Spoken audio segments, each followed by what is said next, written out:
আসসালামু আলাইকুম প্রিয় ভাই ও বোনেরা, আপনারা যারা বাসা বাড়ি বা যে কোনো জায়গায় কোয়েল পাখি পালন করে থাকেন, তারা অনেকে আছেন যে কোয়েল পাখি ঠান্ডা লাগলে বুঝতে পারেন না যে কোন পাখিটা ঠান্ডা লাগছে বা সে কেন অসুস্থ। তো আজকে আপনাদেরকে সেই বিষয়ে জানাবো যে পাখির ঠান্ডা লাগলে কী করে বুঝবেন যে পাখির ঠান্ডা লাগছে ও এর প্রতিরোধ কীভাবে এই পাখিরকে সুস্থ করতে পারেন। আজকে সেই বিষয়ে কথা বলবো আপনাদেরকে। এই যে দেখেন, এই যে একটা পাখি দেখতে পাচ্ছেন, এই পাখিটার কিন্তু ঠান্ডা লাগছে বিধায় ঝিমাচ্ছে, আর পাখিটার তুলনামূলক অন্য পাখিদের থেকে ওয়েট অনেক কম। এই যে দেখুন, একে ছেড়ে দিছি, এই ঝিমাচ্ছে এবং এ আলোর তলিয়ে আছে। তো আপনাদের অন্য একটা পাখি দেখাই। দেখেন, অন্য সব পাখিগুলা কিন্তু চঞ্চল। দেখুন, অন্য সব পাখিগুলা কিন্তু সহজেই ধরা যাচ্ছে না, এবং ওই পাখি কিন্তু খাবার খাবে কম। পাখির যদি ঠান্ডা লাগে পাখি খাবার খাবে কম, এবং পাখি দিন দিন শুকায় যাবে।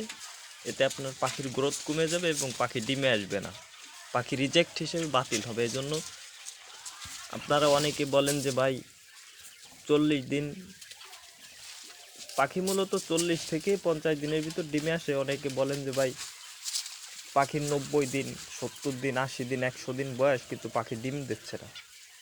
এর কারণ হচ্ছে পাখিকে সঠিক সময় সঠিক ওষুধ দিতে হবে। আপনার পাখি সুস্থ থাকলেও পাখিকে ওষুধ দিতে হবে। আপনাদেরকে আপডেট দেব, সাথে থাকবেন। ও পাখির ঠান্ডা লাগলে যে করণীয়, আপনাদের যে ওষুধগুলো দেবেন, বিশেষ করে শীতের শুরুর দিকে এই ওষুধগুলো খুবই কার্যকারী। সেই ওষুধগুলো আপনাদেরকে আজকে দেখাবো, সাথেই থাকুন।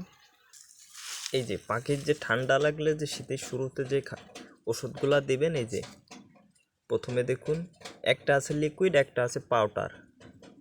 তো এই যে দেখেন, এনরোফ্লক্স বেট, দেখে নিন বা স্ক্রিনশট দিয়ে রাখুন।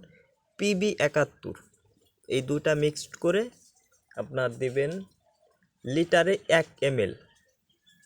লিটারে 1 ml দেবেন হচ্ছে আপনার লিকুইডটা, আর যেটা পাউডার সেটা দেবেন 1 মিলি লিটারে। এবং আপনার পাখি যত লিটার পানি খায় তত লিটার পানির সাথে আপনি ওই অনুযায়ী হিসেব করে দিবেন। এবং সবসময় খেয়াল রাখবেন যে পানির পাত্র যেন পরিষ্কার থাকে। তো আজকে এই পর্যন্ত। ভালো থাকুন, সুস্থ থাকুন, সুন্দরভাবে জীবনযাপন করুন। আসসালামু আলাইকুম।